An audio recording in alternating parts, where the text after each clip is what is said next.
Olá, ouvintes e leitores, sejam bem-vindos a mais um prefácio do Ictus Podcast. Eu sou o Thiago André Monteiro, @vulgutan, estou aqui com a Carol Simão para a gente falar sobre um dos livros que a gente mandou no Plano Peixe Grande de abril de 2023, vencedor do Pulitzer em 2017. E até agora eu não sei se o vencedor é o autor ou se é a obra, eu acho que é o autor, mas enfim. O livro é The Underground Railroad. Os Caminhos para a Liberdade, para aqueles brasileiros que gostam de um subtítulo em português. Tudo bem, Carol? Tudo bem. Oi, pessoal, aqui é a Carol Simão. Eu não entendo, realmente, ou deixa em inglês ou deixa em português, né? Tá bom, são escolhas editoriais, eu sei. Tudo bem, isso não me afeta. O importante é que o livro é bom, o autor é melhor ainda, a gente tem aí alguma coisa para falar sobre obra e autor. Como de costume, a Carol é a pesquisadora sobre o autor, né? Eu normalmente nem vou muito atrás disso, porque de verdade nem me importa muito desde que o livro seja bom, né? Mas é sempre importante trazer, porque acaba brilhantando um pouco mais a experiência de leitura. Sim. Daqui a pouquinho a Carol vai falar um pouco sobre o Colson Whitehead pra gente. Eu já fiz a leitura do primeiro capítulo, que é mais curtinho, e de quase metade do segundo. Lembrando que aqui no prefácio a gente apresenta o livro para vocês, sem dar spoilers da leitura, pelo menos grandes spoilers que vão estragar a sua leitura, porque a ideia é que a gente consiga transportar vocês para dentro de uma livraria e que vocês encontrem esse livro junto com a gente e pensem, esse livro parece que é interessante, eu tô com vontade de ler ele. E é só até aí que a gente vai. Então sim, esse é um episódio seguro para você que não conhece o livro, não conhece o autor. E o que a gente mais quer é que você chegue no final do episódio e fale, vou ler esse livro com vocês. Inclusive a gente vai organizar com certeza uma leitura coletiva lá na nossa comunidade de leitura coletiva no Discord. E você pode fazer parte de graça, basta acessar bit.ly/leitura coletiva. A gente vai organizar essa leitura coletiva e tem muitas e muitas mais já organizadas por lá. Então, vai lá conversar com a gente. De repente até ouvir a gravação ao vivo de alguns podcasts, como a gente tem algumas pessoas ouvindo a gravação desse podcast. E aceita, né, o desafio de ler esse ou outros livros com a gente lá. Isso aí.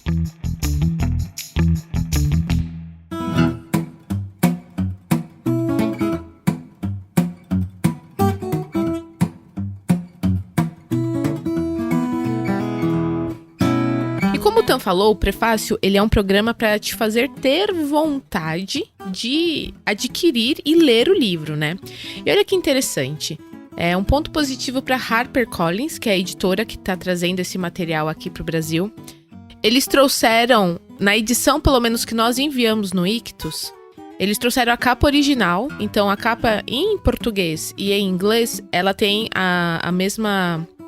o mesmo projeto gráfico, mas o que eu gostei é que eles trouxeram uma jacket, trouxeram uma sobrecapa, porque foi lançado no streaming aí a minissérie desse livro, baseado Acho nesse que livro. na Amazon, isso, né? Amazon Prime? Isso mesmo.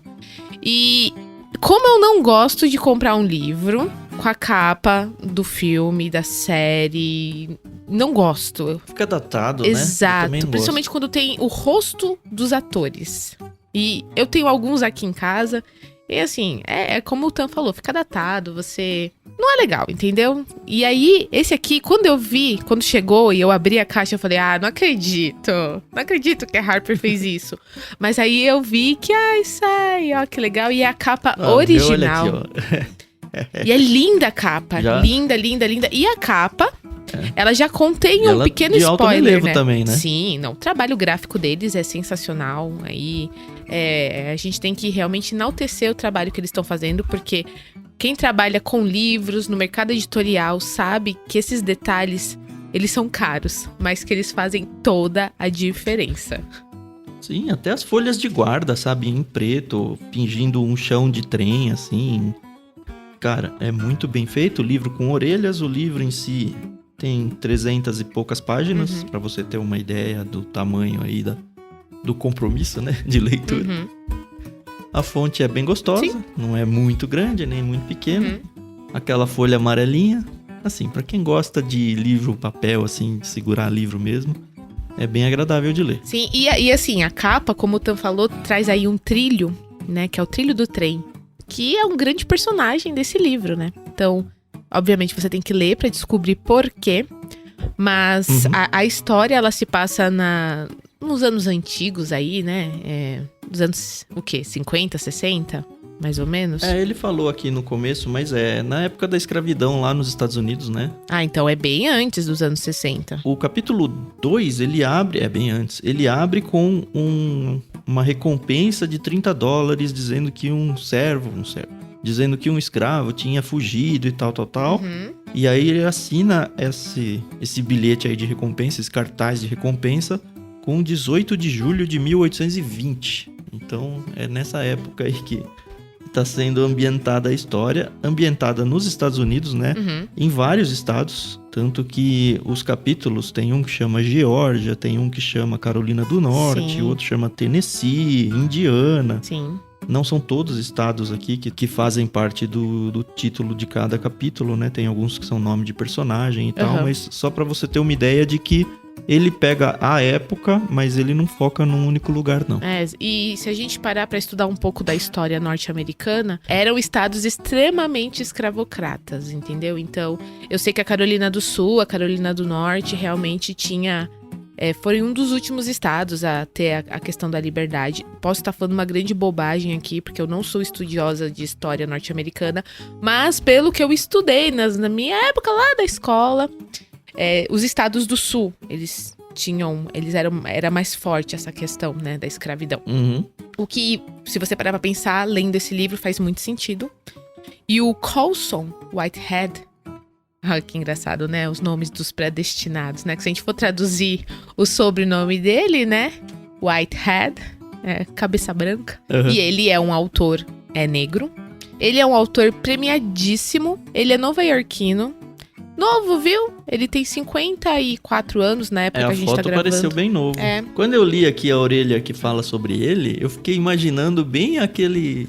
protótipo de autor americano, sabe? Que veste o seu cardigan, senta na sua poltrona e vivo escrevendo. Infelizmente não é uma realidade para os autores brasileiros, né? Mas eu fico muito feliz que tenha gente que consiga viver disso, assim, profissionalmente. Sim. Não sei se é verdade na vida dele, mas pelo menos me passou essa impressão. Olha, pelo que a biografia que tem publicada dele na internet, ele sempre quis ser um autor. Então, os pais dele sempre incentivaram isso na vida dele.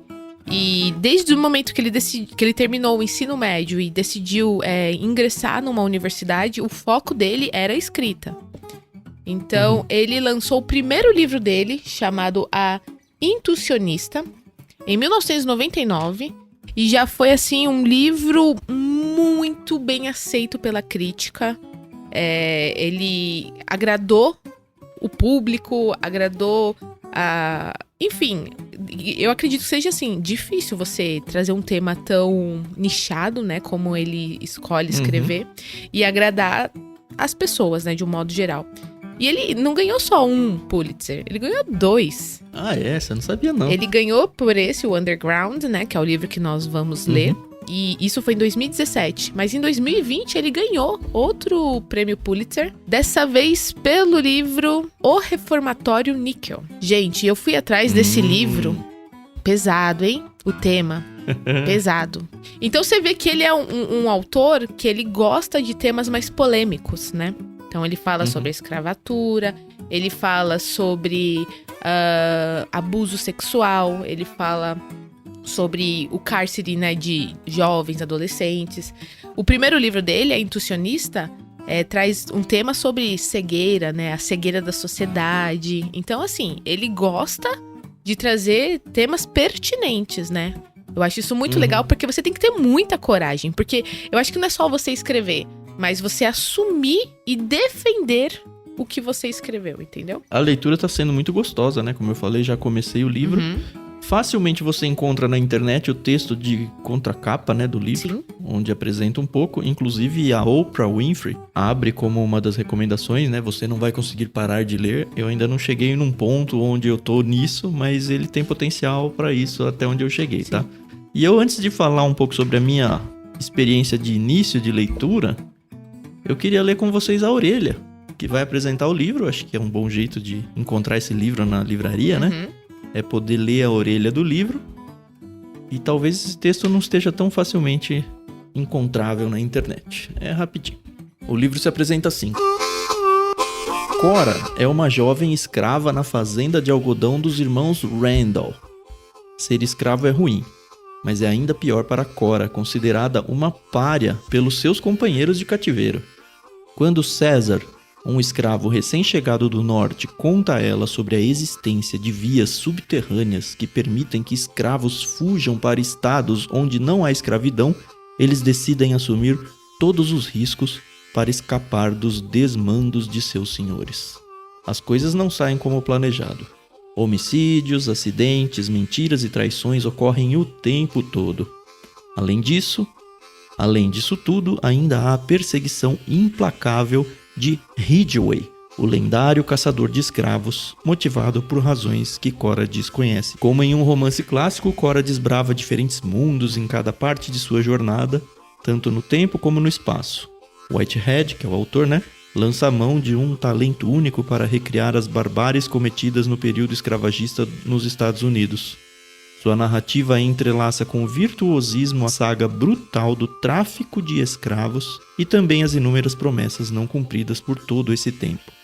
Cinematográfico, febril e pungente, The Underground Railroad, Os Caminhos para a Liberdade, é uma aventura sobre a vontade desmedida de uma mulher para escapar dos horrores da escravidão e uma meditação poderosa sobre a história que todos compartilhamos.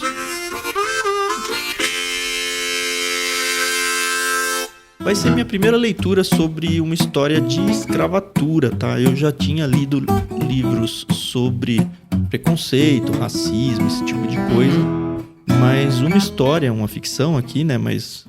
Enfim, acredito que muito baseado numa realidade que os Estados Unidos e o mundo como um todo, o Brasil também viveu o seu quinhão dessa história. Sim, aí. Viveu. É verdade. Então, acho que é um jeito bem interessante da gente conhecer o que é viver essa realidade através de uma história como essa. Sim, pra você também ter uma noção, Tam, esse livro, ele foi uma das indicações da Oprah no clube do livro que ela tem nos Estados Unidos.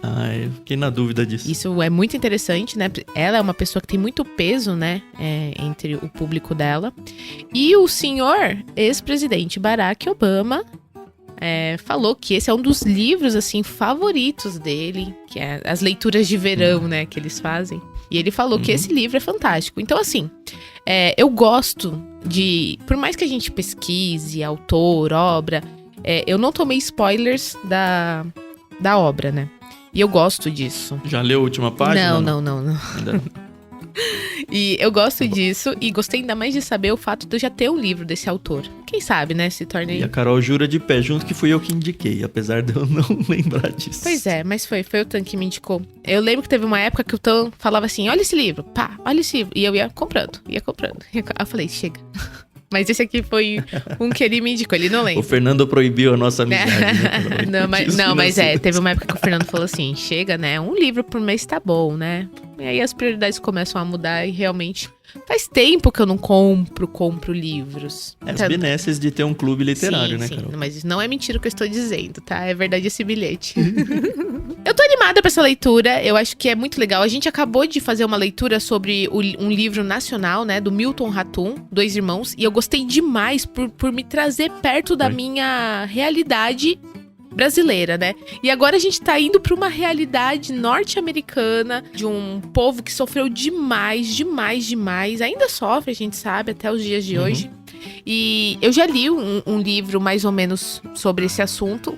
Na verdade, ele não tinha mais escravos, que foi aquele... A Resposta.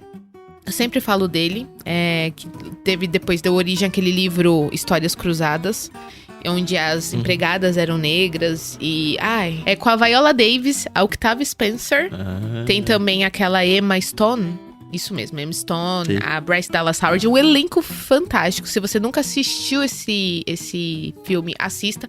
Mas o livro é muito melhor, muito mais gostoso. Eu vou ler esse livro pra depois assistir a minissérie. Porque eu acho que... eu nem sabia da existência da minissérie, vai valer a pena. O que é bom. Sim. Não, na verdade eu fiquei sabendo porque chegou o livro com a capa, entendeu? E já identifiquei alguns atores aqui. Um detalhe inútil, tá? O produtor dessa série é o Brad Pitt. Então, se isso diz alguma coisa pra você, legal. ouvinte... Depende, né? Se você for mulher, pode ser que você assista só por causa do Brad Não, mas Pitt. ele é produtor, ele não aparece na série. Podemos entrar na história um pouquinho, Opa, cara? bora lá.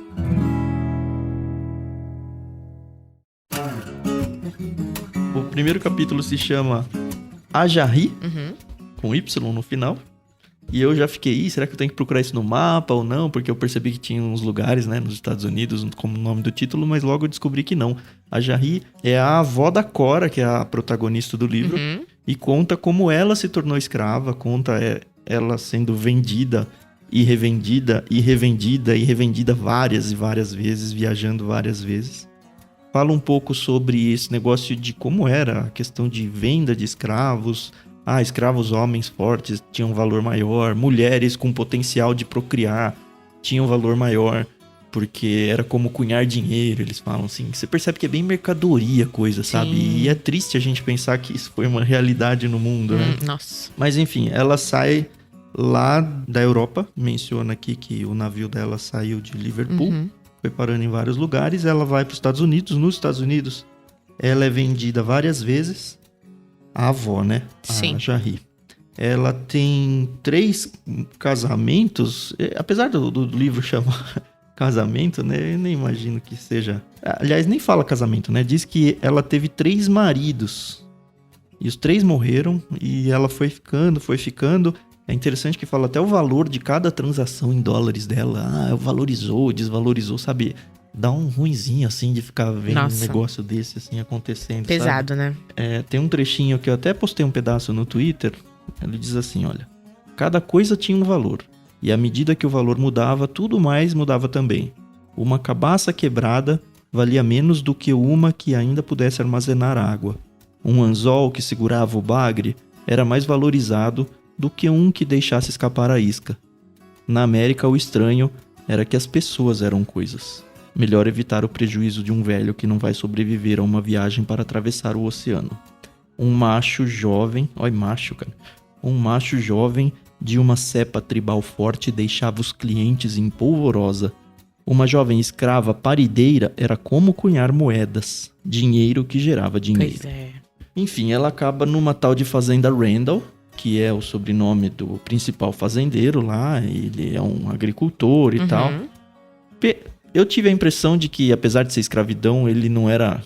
Assim, não judiava dos seus escravos, pelo menos não da Ajarri, assim, mas... Não sei se dá pra dizer a palavra liberdade, mas eles não eram tão hostilizados quanto em outros contextos de outras fazendas, que fica claro que era muito mais. Ela teve 5 filhos homens, foi aquela história, né? Foi morrendo, 2 morreram tristemente de febre, um menino cortou o pé ao brincar num arado enferrujado que envenenou seu sangue... O caçula nunca acordou depois que um capataz o golpeou na cabeça com uma tora de madeira, sabe? É um negócio muito feio que vai acontecendo. E a Cora é a neta dela, neta por parte de mãe, né? É a Mabel, que é a filha dela, e a Mabel tem a Cora. E aí elas ficam, as 3 gerações aí terminam nessa fazenda Randall aí. É interessante que a primeira frase do livro é assim... Na primeira vez que César...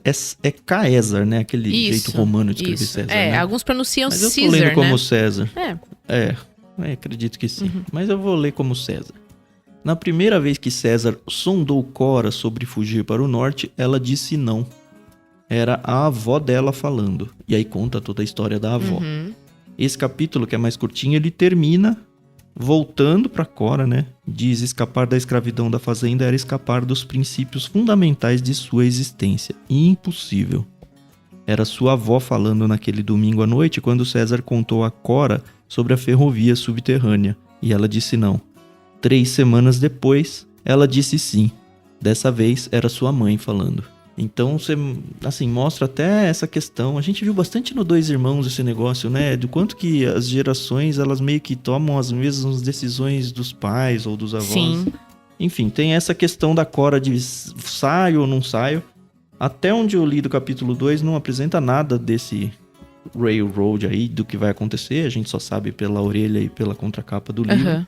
Mas ele começa falando um pouco sobre como era a vida dela. Ela foi considerada uma pária no meio dos próprios escravos, né? Eles tinham, enfim, de alguma forma a sociedade deles lá. É interessante que eles colocam, tipo, um escravo como capataz, e aí, como ele ganha um poder sobre os outros, ele começa a maltratar os de baixo, sabe? É um negócio que, cara, são seres humanos. É difícil de entender como isso aconteceu, mas, enfim, foi a realidade. E ela tá sendo apresentada pra gente aqui, né? Sim. Aparecem alguns personagens aqui interessantes, alguns amigos dela, alguns inimigos dela. Conta que a Cora tinha conseguido, dentro dessa fazenda, um terreno dela, que era só dela. Aliás, nem foi a Cora, foi a Jarry. Enormes 3 metros quadrados, Carol. Uau.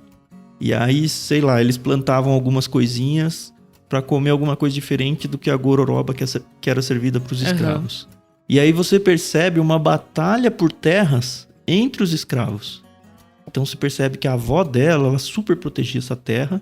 A mãe também, a avó falava, eu mato quem quiser fazer qualquer coisa. Só que aí, a mãe dela, da Cora, ela morre com a Cora, acho que tem uns 10 anos, alguma coisa assim.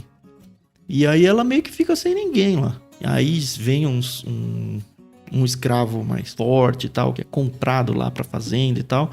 E aí ele vai criar um cachorro e aí ele fala, esse pedaço de terra é meu. Tava todo mundo aí de olho nesse pedaço de terra, uns 3 metros dela. E, cara, não tem lei, né? Tem uma hora que fala, a lei aqui é a que vale hoje, sabe? Amanhã não sei como é que vai ser. O próprio capataz, um tal de Moses, ele manda ela pra uma cabana, que é chamada Cabana dos Renegados, que eram os escravos machucados, mais oprimidos pelos próprios escravos. Eles iam para essa cabana chamada Rob, e ela é mandada para lá, e é o momento que esse outro escravo, que é o mais forte, vai lá e simplesmente toma o espaço dela.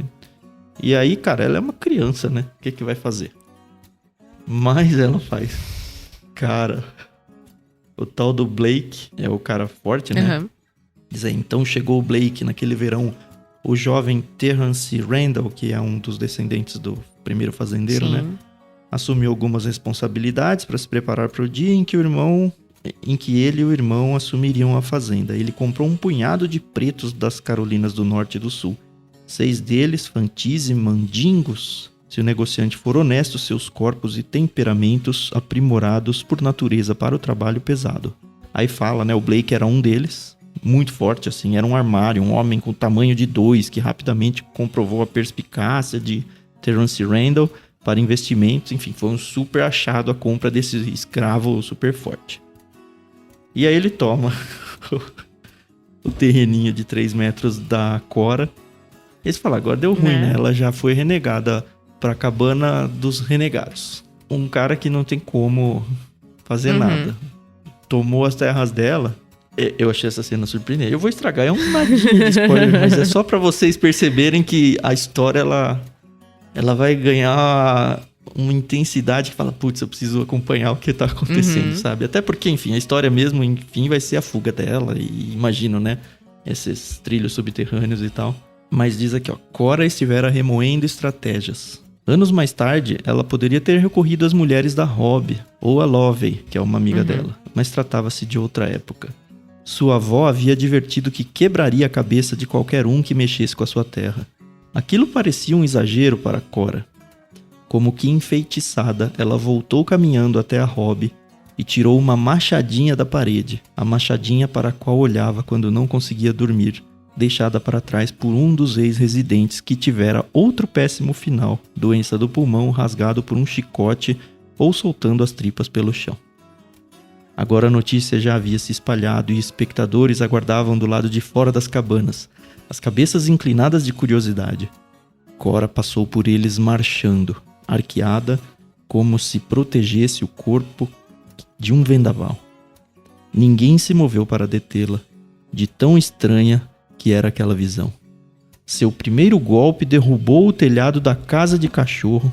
O escravo tinha construído uma casinha de cachorro e colocou no meio do terreno. Seu primeiro golpe derrubou o telhado da casa do cachorro e arrancou um ganido do cão que acabara de ter parte do rabo amputada. Ele se arrastou até um esconderijo sob a cabana de seu dono.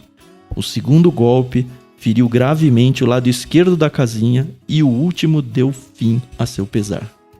Ela ficou ali em pé, ofegante, as mãos na machadinha. A ferramenta tremia no ar num cabo de guerra com um fantasma, mas a garota não fraquejou. O Lake cerrou as mãos e pisou firme na direção de Cora. Seus companheiros o seguiram cada vez mais tensos. E aqui eu paro.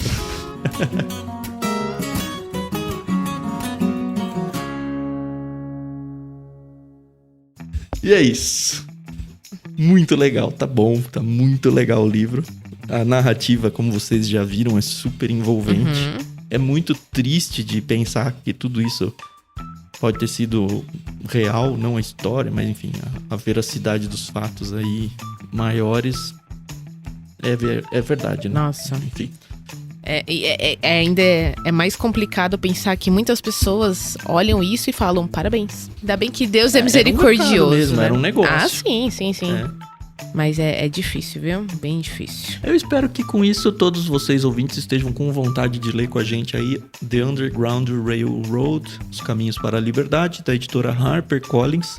Se você ficou com vontade de seguir nessa leitura com a gente, mesmo que você tenha descoberto esse episódio muito depois da gente ter terminado essa leitura coletiva, entra lá no Discord, bit.ly/leitura coletiva, porque lá a gente não só organiza a leitura coletiva, mas a gente cria espaços para que as pessoas comentem sobre cada capítulo que vai sendo lido. Então, mesmo que você chegue, sei lá, 1 ano depois, não tem problema nenhum. Você pode ver os comentários das pessoas após a sua leitura de cada capítulo e contribuir, porque de repente daqui 2 anos mais alguém chegou, sabe? A nossa ideia lá no Discord é justamente construir esse grande hub aí de literatura e espero que você faça parte. Não tem custo nenhum. Se você quiser ajudar a gente, um jeito fantástico de você fazer isso sem ter que gastar nada mais por isso, né? É você fazer as compras de qualquer coisa na Amazon, principalmente esse livro, né?